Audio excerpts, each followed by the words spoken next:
Hey, Shrewdness fans. Prue here. I'm joined by Lou and Dex this week. Chiz is traveling and will not be joining us tonight.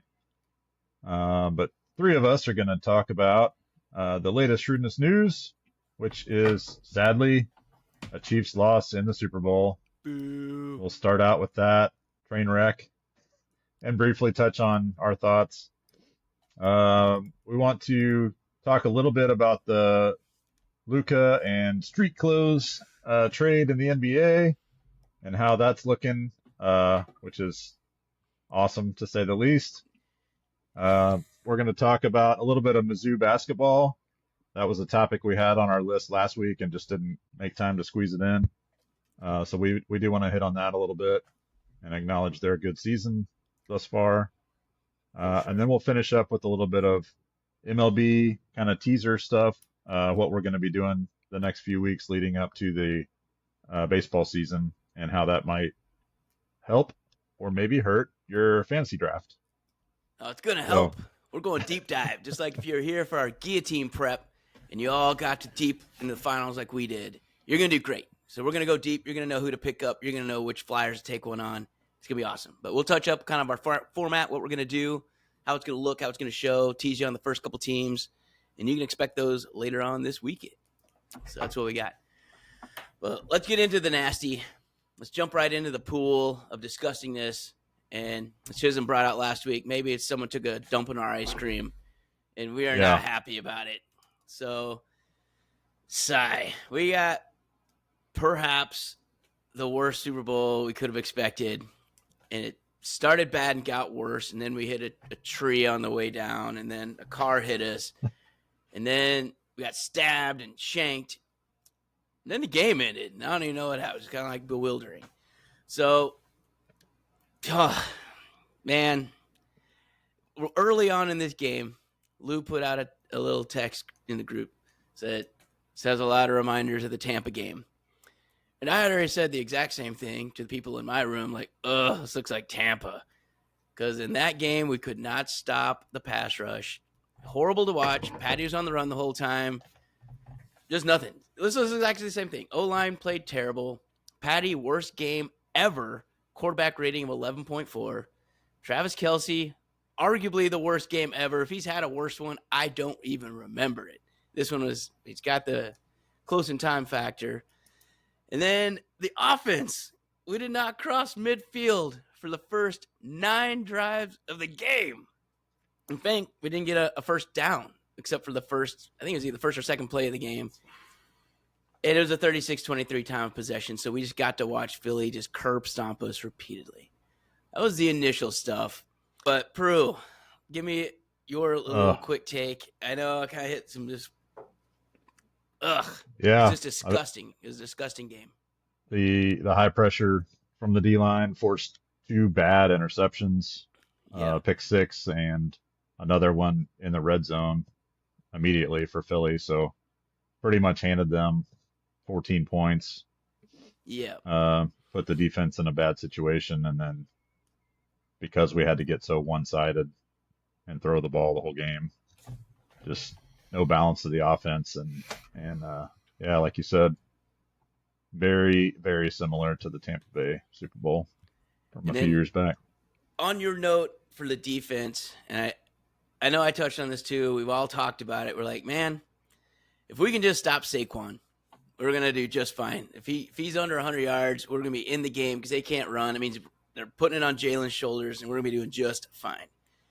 25 rushes for 57 yards. If you would have heard that, it's like, that's what Saquon's going to have. Guess the score of the game. You would not have come up with that score. You would Right. not have come up with that. And I am of the firm belief the defense played great. They played really well. I'm not even upset. I'm not really upset about anything defense did. When you get put on the 12-yard line, the 5-yard line, and Yeah. just repeatedly get short fields to deal with, I don't And know what else you can on the do. field for 36 minutes or Yeah. whatever. Like, And they had a pick. They took yeah. one to score off the board. Yeah. And so it's just not much you can do when you got handcuffed like they did. I've just never seen the Chiefs put their defense in such a bad position to do that. It just was gut-wrenching to watch. And then God, this is what made it worse. Is like there's a lot of people who hate the Chiefs. So what? I got you. It's when you're the evil empire finally. It's kind of fun having everybody just hate you. But they were relishing in it. But Stephen A. Smith, that just numbnut tart sauce just was like, this GOAT talk is over. After that game, this GOAT talk is over. I mean, I don't even know why we're still talking about Patrick Mahomes being the GOAT. I'm like, oh my God. If I get it, he's doing it to get a reaction. And he got one. God, I was getting ready to reach through the muted TV, just seeing his little fingers want to strangle his stupid little neck. He's a lot of noise. But to just say one game where you have no offensive line and now you're not good anymore. What an idiot. Just an no quarterback is good idiot. when he's running for his life the entire game. Yep. Like, I'm sure Skip Bayless probably thinks the same thing because he always says stupid stuff too. But all in all, I saw that kind of like, well, okay. So he has one bad game. And for one of his picks, he literally had Joe Tooney get blasted into his leg and hit on the throw. That wasn't good. Great patch by Bond. We talked about linebackers being good last week. Yeah. And they were. We talked about the D-line being better. They were. And I think secondary Cooper played well. Lewis talked about Cooper DeJean specifically last week, and he's the one that had the pick six. It is. Yeah. And I think, I don't know, if we just reflect back. I mean, I'm not going to go through all the game because whatever. It's a trash bag game, and I know Lou doesn't want to talk about it, and I don't really either. So we're going to kind of skip a lot of the stuff. No hablo inglés, me llamo Juan. He's not even recycling right now. He's so distraught. So after getting through, looking back at the season, I think 15-2, another Super Bowl. Just pause real quick. If any of the Shrewdness are watching, they're probably watching the Mizzou Tigers game in my glasses. So just let you know. They're currently playing. That's how much he wants to talk about this game. More fun than rehashing the stomping we took in the Super Bowl. Yeah, it seems like the least. So let's last little thing though. It's kind of fun. It's like getting involved in a bar fight, getting it filmed, and watching your ass get beaten repeatedly. Yeah. Let's go back and rewatch that tape. But this Kansas City Chiefs team, I believe I heard, and I know it's true for us, is the first team to make a Super Bowl with 0 1,000-yard rushers or receivers. Huh. That's pretty impressive. I mean, like, we took Scrap Pile Hunt midway after we had our lead back break his leg, and after our number one wideout goes out in the preseason, Hollywood Brown, we got him back, but then we had Rasheed, like, oh, great. Then he got hurt. Now we're on 3. We were picking up Twilight years DeAndre Hopkins. I mean, he didn't even really do much. And Juju. And then relying on our rookie who were like, learn the playbook. It's just Andy Reid. It can't be that complex. Of course it is. So I think looking back, it's pretty amazing we even got there. And I think even through the season, we're kind of like a little ahead of our skis for what we're doing. We had a lot of fortunate breaks and good bounces. And we still got the Super Bowl. So we still had to go through the Bills, who don't suck. I haven't heard anyone say, oh, the Bills suck. Nope, they don't. And Houston, they don't suck. That's 2 years in a row they've been in the playoffs. 2 years in a row they won the first game. Not an easy out. So it's not like we just played pure cupcakes. And we got through, and I don't know, my takeaway is 22-3 for the last quarter. Last 15 minutes and 36 seconds was 22-3. So get off. Let's go. Yeah. We just ran out of time. We needed some quarters. That's what I wanted to more focus on, is like looking forward to next season. You got hopefully Rasheed Rice rebounds, comes back healthy and stays healthy. Looks good. Pacheco recovers fully in the offseason. Yeah. Worthy. Still got Kelsey for another year or two, maybe. I don't know. Maybe. We might have Noah Gray. Yeah, Noah Gray. Jared Wiley. Maybe we can draft that number 44 from Penn State. He looks pretty badass. I would take him. I'm blanking on his name right now. Right when I started thinking about it, the name just out the window. Number 44. Guy. He's good. You know what I'm talking about. Yeah. Well, we have Jared Wiley that was hurt, but he was our Kelsey Jr. or whatever his nickname was. I forget. And Peyton Hendershot. Mini Kelsey or whatever. So they've got a good core. They'll be back again next year. First touchdown. I definitely called that just in case. There was no way I didn't have that base covered. It was awesome. If that had happened, I wanted to have receipts. But... Yeah.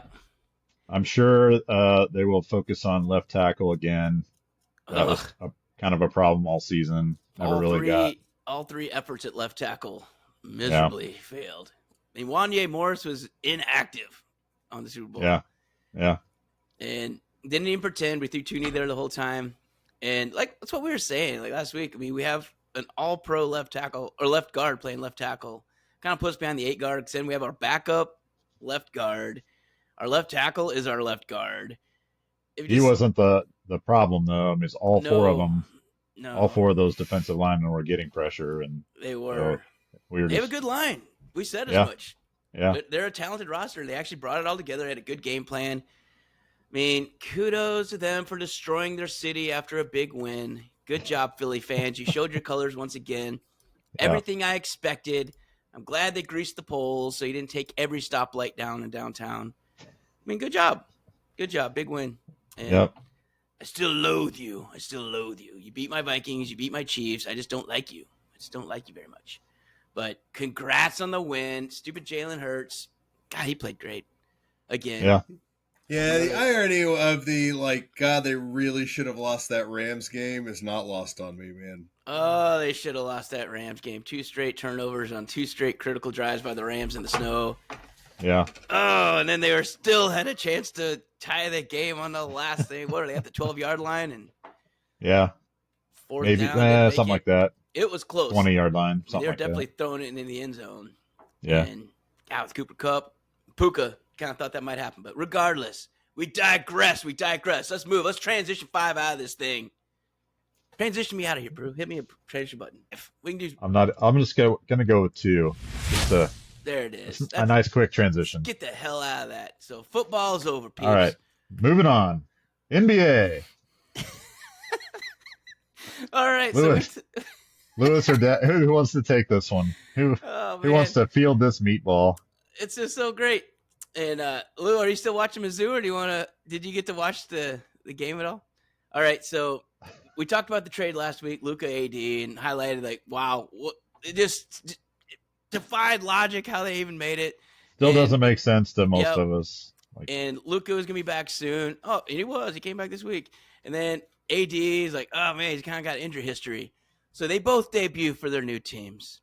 All right, Luka's on the Lakers, gets his little pure what you'd expect, an LA welcome and everything. Plays great. I mean, didn't play a full game. Didn't need to. They absolutely dominated. I think they were plus 14 when Luka was on the court with LeBron. Looked good. 14 points. I think he had 8 assists. Has de-aged 10 years. Yeah, he looks. The second he got Luka, all of a sudden he's awesome. He's like, I only have to play 60% now. Thank God. Young 30s LeBron, and he just goes all out now, and it's crazy.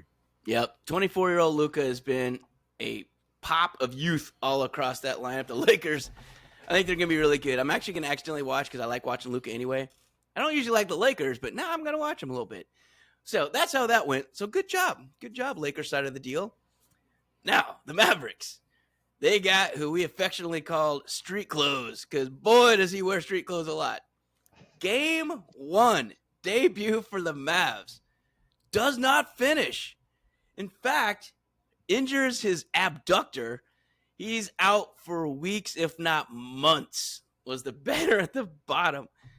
Doesn't even play one game. The Mavericks just went all in, traded Luka, said, don't worry, we're getting AD. And even Lou, you were talking last week, is he a piece that can help you win a championship? He sure is. Not in the street clothes, not on the sideline, which is now where he is. So now they have no Luka, no AD. Where do they go from here? Good Lord. I don't know who could have seen this coming. What do you need, a crystal ball for this thing? What are we doing? Unbelievable. Wow, how unlucky are we as Mavericks fans? When the guy nicknamed Mr. Injury, street clothes. I know. I wish we could hear goes down in game 1. Chisholm from his safe room, wherever it is right now. I would love to hear his take, and I wanted to hear Mavericks fan and just the tears dripping down. I don't even know if they have them. I think they're probably just more pissed and angry and of course. It's more steam out the ears than tears. That's what I think too. They've gone from tears to steam, and now I think it's going to go pure apathy. When do they just stop watching? Yeah. Don't even go. It might come sooner than we thought. We talked about it last week. They've abandoned most of their fan base now. Yep. It's a battle with the Oakland A's. Who's going to have more followers? Yeah. Who's going to watch more games? Sacramento A's. The Sacramento A's, because they're not the Vegas A's yet. Yeah. And the Vegas Well, they Mavericks. might be the Vegas Mavericks soon. That's another thing. I mean, put on the tinfoil hat, people. I mean, Major League wasn't just a movie. You heard it. Oh, wait. You heard it here on the Shrewdness first. We're breaking our conspiracy theories. All right, we'll keep an eye on Luka. I'm sure he'll have a successful season with LeBron. Street Clothes is going to just hang out on the bench for the next 2 months at least and not contribute to the Mavs' lack of success, most likely. That's right. So, all right, let's get another transition. There it is. over to Lou. Lou. Talk to us about Mizzou basketball. MIZ. What's the game right now saying? Like, oh my God, our listeners had to do the ZOU. That was a fail mode. Hopefully you got me in the car there. So M-I-Z. ZOU. There we go. So a lot of people don't know that Mizzou basketball is probably one of my if I could get a Missouri national basketball championship, it would probably be like one of the best things that ever happened to me. I've always loved Missouri Tigers basketball. They've had some rough runs. They are having one of their best potential seasons in the history of Mizzou with this piece together through the portal team that I'm still getting used to, because traditionally in college basketball you play 6 people, right? Missouri is playing 13 or 14 people. It's one of the craziest things I've ever seen. Yeah, 12 people average 10 minutes a game or more. No way. Yeah, and so it was that deep. It's crazy that you have that many people playing that much on a team. And so are they just running and gunning? Are they just fast break and definitely high a lot pressure? of gunning, a substantial amount of running, but more gunning. They shoot 37.5% from 3-point land, including the, I believe, best overall 3-point shooter in the nation in Caleb Grill. Caleb Grill is a 5th-year senior who had the distinguish of playing at Iowa State, transferring, and then playing for Iowa State again. This literally happened. Now he's a graduate student playing his 5th year for Missouri. They're called doctors. Yeah. So Dr. Grill. And then they also, it's so funny because the guy who averages would be the 8th most minutes. It's the career leading point scorer for Northern Kentucky. It is another graduate student playing on his 5th year for Missouri. Wow. I mean, he averaged for his career, looks like around 18 points a game for his career for all 4 years at Northern Kentucky. Yeah. An actual major Division I. And he plays the 8th most minutes, right? So they've just because he's an old man now. Yeah, they have had a fascinating polarized season because the SEC went from a football conference to a basketball conference overnight, and it's one of the craziest things I've ever seen. Missouri's crazy ups and downs over the last 2 months. They beat Florida at Florida, right? And they crush Arkansas at home. And then they go and play an unranked Texas team and get just stomped in one of the weirdest games I've seen in a while. Then they beat back-to-back Ole Miss 16, Mississippi State 14. They're at an all-time high. And then they have to run into number 4 and number 10 back-to-back. And they play them tight, 7 total points for both of those games. And so, they are still ranked. I think they're 21. 23. They're 21. 21? I'm looking at the 73-50 game with 6 minutes to go in front of me. So Oklahoma is not necessarily putting up a huge fight. Yeah, they're trucking the Sooners. They have a decent – I'm scared to talk about it because every time this happens, it's just they're up 25 points in the second half. I feel pretty good. Yeah. They would have to stop playing. You've never been a Missouri fan. You don't know what kind of melting Missouri has done on me when I get excited about them. So they get Oklahoma and they get a decent Georgia team at Georgia, which could be a little bit tough. And then next Wednesday, a week from today, they play number 2 Alabama at home. But Alabama's going to be a tough one. Yeah. Then they got play Arkansas, South Carolina at home, at Vanderbilt, which has been kind of a world beater, that at Oklahoma, and end the season versus Kentucky. They're like Lenardi's talking about them as a fringe first team out, even ranked 21 right now. I guess I've been hearing that they're going to be like playing for a 4 seed or a 5 seed. It's all over the place because the SEC is all over the place. You just have so many ranked teams in the SEC and That's so the much thing. talent. But that strength of schedule is what I heard is going to get them in there. All they have to do is just hold, serve. Don't just lose them all down the stretch as long as because the thing is they lost by 3 at home against A&M, lost by 4 at Tennessee, both ranked teams. And Top 10 teams. Well, yeah. Top 10. Yeah. I mean, they're real good. They played a ton because what you were saying, the SEC's just they're stacked. They're just really good. It's one of the most craziest I've ever seen.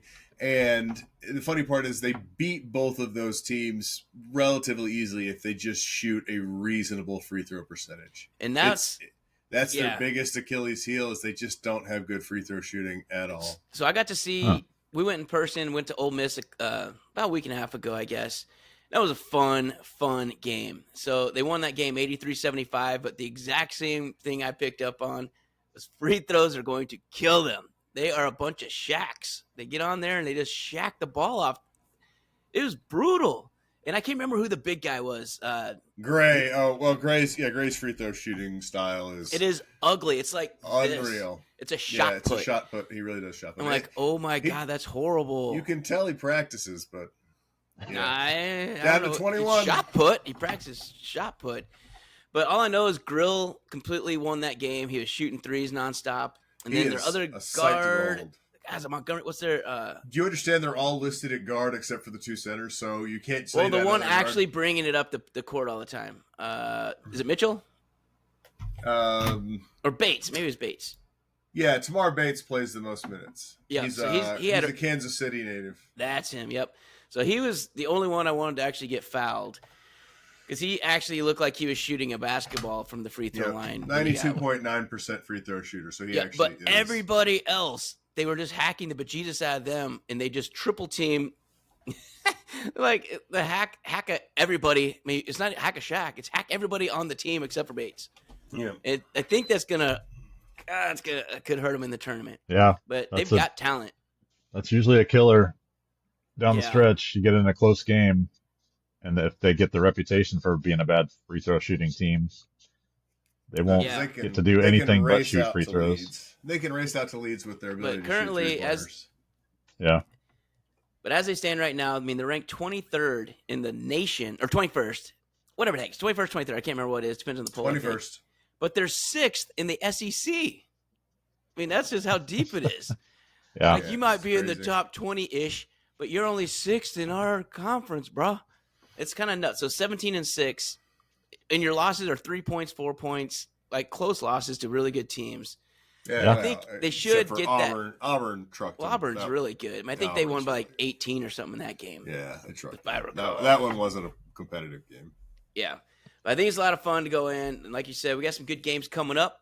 I think they should finish up. I mean, it's 23 points, 4 minutes to go at Oklahoma. I think that game's in the bag. I feel like even you can be comfortable with this one, Lou. Even you in this one. But that'll be good. Never really watch these guys. That's what they do. All right, let's do a transition. Find a way to upset me. I know let's do a transition 1 or 3. Let's see what that sounds like. Wouldn't that be nice if that was an option? Oh no, it's only 2 and 5. 2 and 5. I don't know how they came up with those names, but give me a 5 then. That's what I get. I'm a 5 guy. Maybe it's the scale of a long 5-second maybe transition. All right. So with that loud, real transition, we're going to do a quick teaser of what's coming your way. So we are going to pivot because football's over, baby. We got months till the draft, and we'll get you all spun back up come July-ish, maybe late June. We'll start hitting up the football prep. But it's baseball season. Pitchers and catchers have reported to the grapefruit and cactus leagues. Yes, and sir. We are going to get you ready for the season. For you, whatever your favorite team is, doesn't matter. I mean, we're going to do a lot of Royals talk, specifically later on. But for right now, we're going to kind of prep on everybody because the Royals got to play all these teams. We're going to play all 29 of these guys. So we need to know who's in there, what's going on. But for your fantasy baseball prep, here's what to expect. So we're going to go over each team's starting lineup. Kind of going to give you the who's there, who came, who left. Starting pitching, we're going to go through their kind of strengths, who to target, who to look at, and the relievers. So we're not going to go too deep. I'm not going to hit their fourth, fifth relievers. I mean, unless there's a reason to. But all in all, the closers and maybe the two setup guys where if something should happen to the closer, you may want to target these guys. So we're going to hit those up. It's going to give you a little well-rounded pop and kind of supplement. Instead of going to 18 different websites, it's what we're doing to put these pages together. You can just listen to the Shrewdness. So we're going to pop them team by team. We're going to do all 30. We're going to kind of pump out about 3 to 4 a week is what we're looking at and get us up to opening day. But it should be a lot of fun. I hope you just kind of stay tuned. We're kind of thinking maybe we'll do a Shrewdness baseball, so it might look a little bit different in there, but still going to be under a Shrewdness thing. But it's going to be fun. So the first teams we're going to be hitting you up with is going to be Lou's going to give you an update on Oakland. I'm going to do Pittsburgh, and then Pruitt's going to do Baltimore. And I think who's Chisholm got? Detroit. Yeah, so Chiz got Detroit. And those are going to be the first ones. We're just doing kind of random team generator out the gate. So like, why is the Shrewdness picking those random-ass teams? Because it is random. It's actually they are random-ass teams. It's totally random-ass teams. So we thought it'd be more fun that way, just kind of see what's going on. So that's what to expect coming up. We're going to have specific ones on that. We're still going to be hitting up the NFL draft when it comes up. We're still going to be talking March Madness. That'll be kind of on our traditional Shrewdness podcast that comes out each week. But look for the special edition ones for the baseball.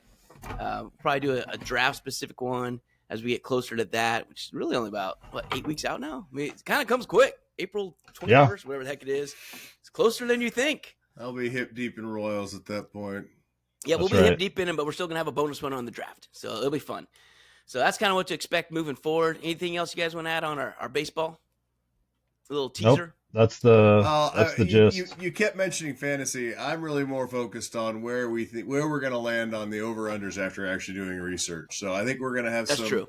We're going to have our predictions. Futures bets. We're going to have predictions on win totals, and then we're each going to have our locks, right? So we're going to pick them either side, and then we're going to keep tally. So at the end of the year, we're going to see who wins this little battle. And so you're going to have an overall record and your locks record, and it's going to matter. So that's what's good. So the Shrewdness, we keep stats, baby. We're like the one podcast that does that, and we highlight them.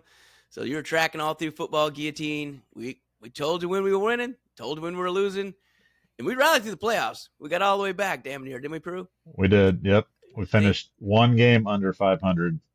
For an entire season of picks? For the whole season. Yeah, 45 and 46 or something like that. So essentially 50-50, which is not great. For us, we're actually usually a little bit better than that, but we did rally to get back to more or less even. Absolutely. So that'll be good. So and then lost it all chasing the Chiefs in the Super Bowl. It's plus money. It's plus money. I had them from the start of the season plus 500 to win the Super Bowl. I did hedge, so I won $10 on the Eagles. Covered my $10 that I bet on the Chiefs. Yeah. So anyway, broke even on the Super Bowl. Yeah, the worst $10. You got that dirty green poop money now. Yeah. You got to go blow that on Anthony Davis playing 5 games the rest of the year. Bet. Yeah. See how that works. All right. Well, thanks for joining us. This has been a brief episode. We're usually a lot longer, a lot more content. Trust me, the content will come when we get into the baseball season or into our baseball previews, like Dex mentioned. We want to go dive into each team and give you the lowdown for not only gambling picks, but fantasy purposes and just pure Major League Baseball entertainment. Knowledge. Yeah. Baseball knowledge. So a lot more to come over the next 6 or so weeks leading up to baseball season. Thanks for following the Shrewdness. We're approaching a year's worth of episodes, and we really appreciate the support that we've gotten over these last 10 and a half months. So thanks for tuning in. We'll be back next week. Thanks to all of the one of you. You've been wonderful. I love each time you listen to us. You know who you are. Thanks, Mom, for listening 7 times. Thanks to both of you for tuning in each week. So That's right. all right, that's it for now. This is the Shrewdness signing off. Have a great week. Bye.